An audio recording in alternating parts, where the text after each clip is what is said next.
The Bengals greeted Aaron Donald with attention. They weren't chancing it with the three-time Defensive Player of the Year.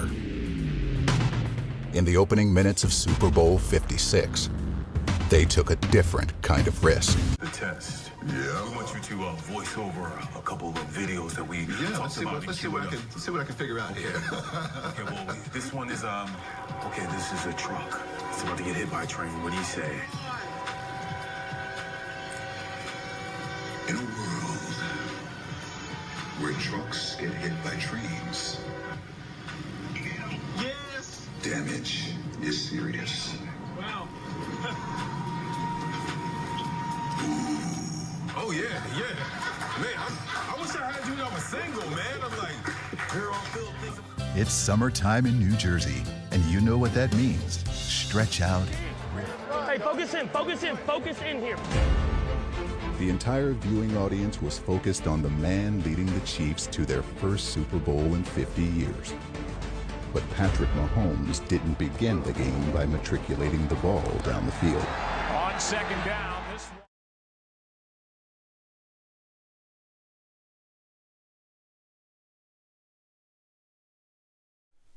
NFL films. Well, you know, it's interesting. I started coaching in 2011. I was a bit of a reluctant coach because I only intended to do one workshop in my hometown or near my hometown of Ocean City, New Jersey, and then that led to another workshop and another, and then I started traveling with them and getting asked to do them in different places. And so, but I had a student here in Jersey who, you know, strong bass baritone voice like myself, and great voice, man. And as we coached him up and finally got him ready to do a demo, you know, I said to him, I said, look, man, you like football at all? And he said, yeah, absolutely. And so he said, you know, I've got a contact actually at NFL Films. And I said, well, you need to reach out to him because, man, I could hear you voicing some stuff for NFL Films. And, you know, NFL Films, you know, I mean, they've gotten a little more diverse today in terms of the type of voices they use, but they certainly have their voice talent definitely has an authority and a gravitas typically. And so so he actually auditioned. And he said, nah, man, I think I bombed.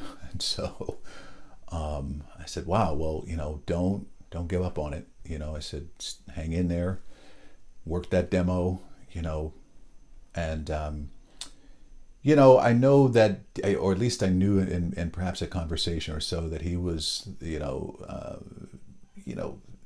I could tell he basically had sort of a passive interest in voice acting, and yeah, I sort of suspected that he probably wouldn't come back to the table, or at least it would be a few years. And so I said to him, I said, look, I really want you to get in the door. I said, but along the line, doesn't have to be now. You know, I'm a big football guy. NFL Films, I make the kind of pizza that NFL Films likes and needs, and I think we'd be a good match. If you ever want to share a contact with me, I'd certainly appreciate it. And never responded, never actually gave that contact, and I never held it against him. I mean, that's totally okay. The important thing for me was I didn't want to step on his toes either. I certainly wanted him to get in the door, so left it alone. A couple years go by, and I don't know, maybe 2013 or so, I'm starting to reach out to NFL Films, and I'm calling every department imaginable, trying to get a hold of somebody. And this went on and off for the next 3 years. You know, every couple months I'd leave a message or I'd try to email somebody, and got nowhere. And 2016, there was a story about a homeless man who had this golden voice. You probably know that story, made national news. Guy had this beautiful, beautiful voice. And I'll never forget it. I think I was traveling maybe to Cleveland, and I read an article in the Cleveland Plain Dealer. And turns out NFL Films was scouting this guy, and one of their senior producers actually was listed in the article. Well, that's all I needed was a name. And I get back home to Jersey, reach out to him. Somehow I ended up getting his email, or figuring out how to get his email. Reached out to him, sent my demos, called him, and he had listened to my demo, and he said, "Great demo." He said, "In fact, it's a demo I produced of myself." So he said, "Great demo," and he said, "You have a home studio?" I said, "Absolutely." And he said, "All right, we're going to put some scripts together and send you an audition." And so he did that within like 2 days, he and another producer. And a couple of days go by. I'll never forget this day. I'm in Philadelphia with a buddy of mine, actually a student, and we're having lunch. And I get a call from this senior producer, and he's talking. We're talking, 3 to 5 minutes. And he says to me, he said, "Okay," he said, "I just wanted to talk to you just to see if that voice was real." And I'm like, "Huh? What?" He's like, "No." He said, "Listen," he said, "there are a lot of guys, a lot of voice actors, they come to us, they put on a voice they think we want to hear, and NFL Films is kind of, you think NFL Films and it kind of connotes a certain sound." And he said, "I just wanted to, kind of make sure that voice was real." And he said, "Welcome to the team." And so I think within like a week or so, I got my first assignment with them. And I got to actually voice the Super Bowl that year, which was the Atlanta Falcons and the New England Patriots. And I'm taking notes during the Super Bowl, first time now doing this. This idea of taking notes, and Atlanta's up 28-3 at halftime. I fall asleep, wake up fourth quarter, and they're losing. And that was the first Super Bowl that I narrated for NFL Films. There are two things you can count on when the Patriots are in the Super Bowl. Tom Brady is going to excel in the fourth quarter, and someone is going to make a "you have got to be kidding me" catch. I've narrated the last 7 Super Bowls for recaps for that particular show, which was once voiced by the iconic John Facenda.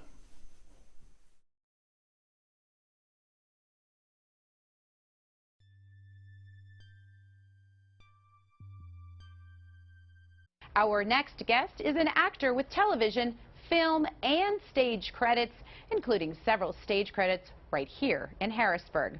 He will star in the open stage of Harrisburg's play, Father Comes Home from the Wars, which runs almost the whole month of February. Leonard Dozier is here, and he's going to chat with us all about that. You've got a good career. I mean, tell us, first of all, what you've been doing.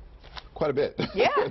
For me, it's almost like, what haven't I been doing? Oh, there you I'm go. obviously here now starring in Father Comes Home from the Wars at Open Stage, and I do a number of things from TV acting to film acting to stage acting and voice acting. Yeah, tell me about that, because a lot of people don't understand what voice acting really is. Yeah, I mean, I've been doing it for 20 years, so I narrate for NFL Films, I narrate for PHMG, I narrate for JARS, I narrate for Boomtown Casino. I'm their official voice. Won an Addy Award in 2012 for my work with them, and I teach all across the country, teaching voice actors and how to develop the craft and really to gain traction in the business. You're born in Summers Point. Right. You're raised in Pleasantville. Right. That means you're a South Jersey, Jersey Shore guy. Correct. There's a football team not far from here. You may have heard of them. The Philadelphia Eagles in Philadelphia. You know, of course you did, because how great was it for you to do the recap of the Super Bowl for NFL Films for the Eagles? Mark, unbelievable. Unbelievable. I mean, of course, I got the call a few days before the Super Bowl, so I knew I was going to narrate it one way or the other. But I'm watching the Super Bowl, as 3/4 of America is, and I'm going, my goodness, Brandon Graham sacks Tom Brady, forces the fumble, and I go, they're going to win this thing. And I'm going to be narrating the Philadelphia Eagles Super Bowl win, and I'll never forget it, because it just, even narrating it, it was just, I think of all the voiceover work I've done in my career, there was nothing that to this day got my blood boiling during the process. I mean, it's just, whoa, whoa, the adrenaline just pumping and climbing and pumping and climbing. And then to see, right, this million, what was it, 1 million, 2 million people that participated in the parade, and to see that caravan coming into Philadelphia, because I was, Kelsey was the star. exactly, and in fact I was actually headed to Seattle during the parade, but I remember in going to the airport just seeing this sort of cavalcade of people coming in, and I said, this is unbelievable for the area. Now, you're an actor, Yep. but you're also a singer. And what I'd like to do now is give our listeners a little taste of your silky, smooth pipes. Check this out. This is Leonard Dozier. Okay, the world ended today.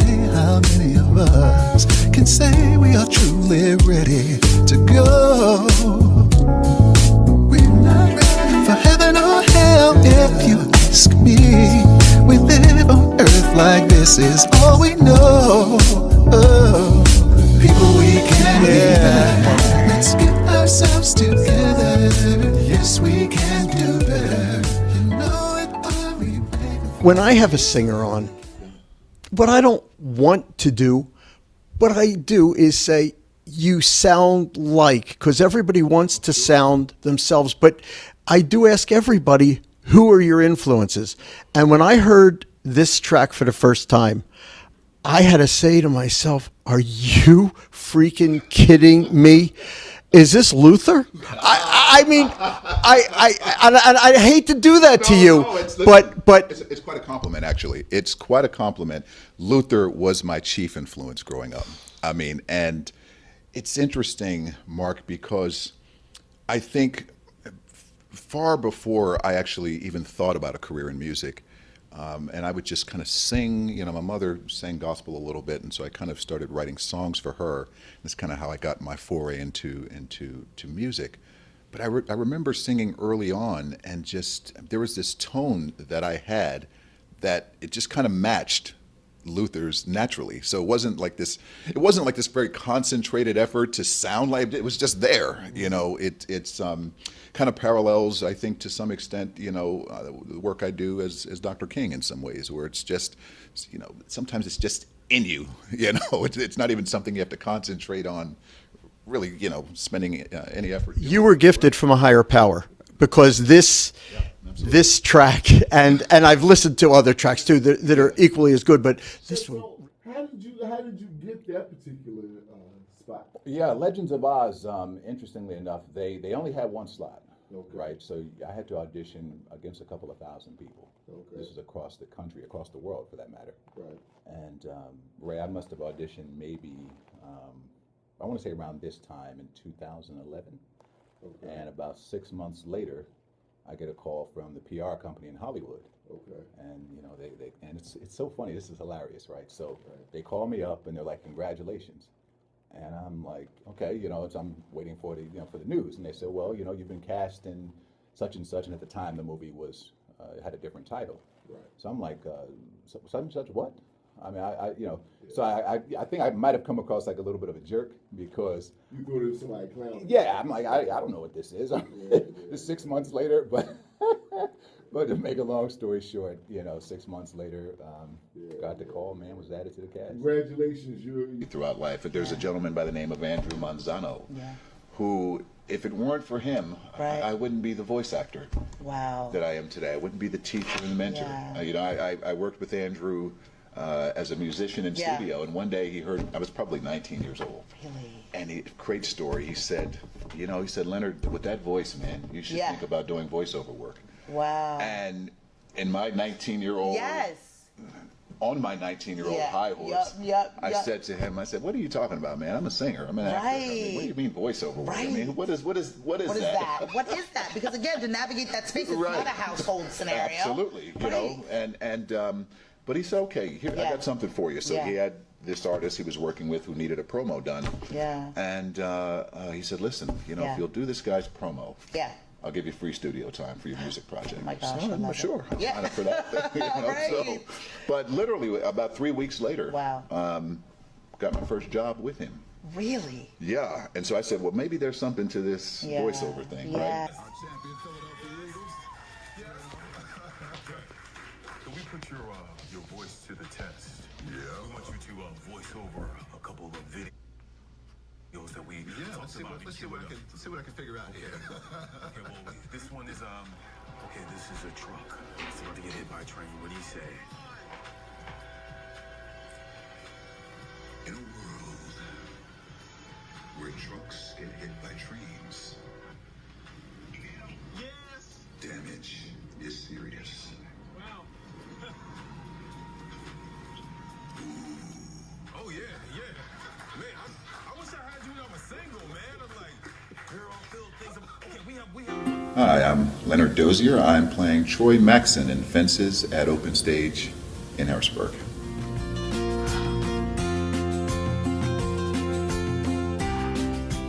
Fences is actually widely thought to be the most universal of Wilson's plays. And I think audiences will see various themes that are relatable. One theme that comes to mind, or at least one play that comes to mind that I think is very comparable in some ways to Fences is Death of a Salesman, which is certainly an American classic. And I think the character of Willie Loman is somewhat, there's some parallels between Troy Maxson and Willie Loman in many ways. So I think there's that umbrella that audiences can actually sort of view the play under. Yes! Woo! Hey, ladies, I have him right here, sitting right next to me. Oh my! You rocked it! Rocked it! Wow, we are all standing here so quiet. Just, oh my word! We are just stunned. Well, that's good. That's a good thing. Leonard.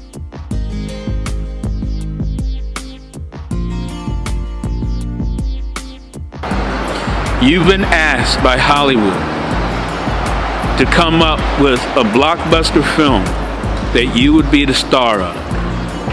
They don't want it to be anything that you're currently working on. They want you to come up with something that's their baby. But it's going to be a Leonard Dozier film, written, produced, and starring you. But they need an idea right now. Where do you start to think about what to tell them? Create a really artsy film with me as a director, with getting them to think outside the box. Okay, that's number one. Getting them to think outside the box.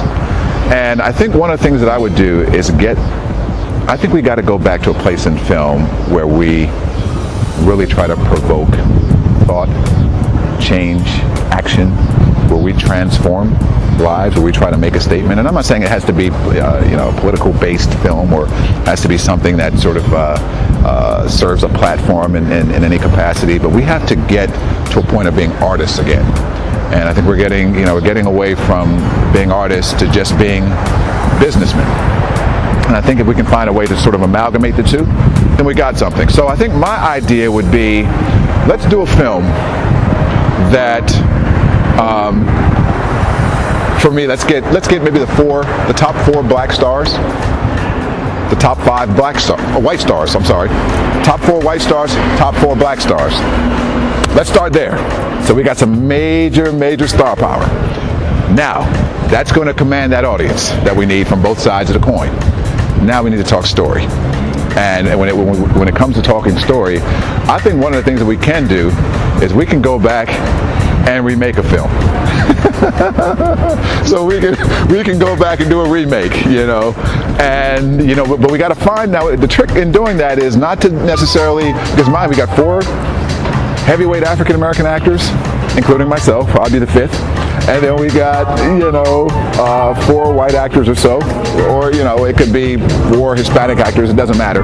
The key is to sort of mix up races and ethnicities so that we have this sort of culturally diverse film, so we can actually bring in the largest audience possible.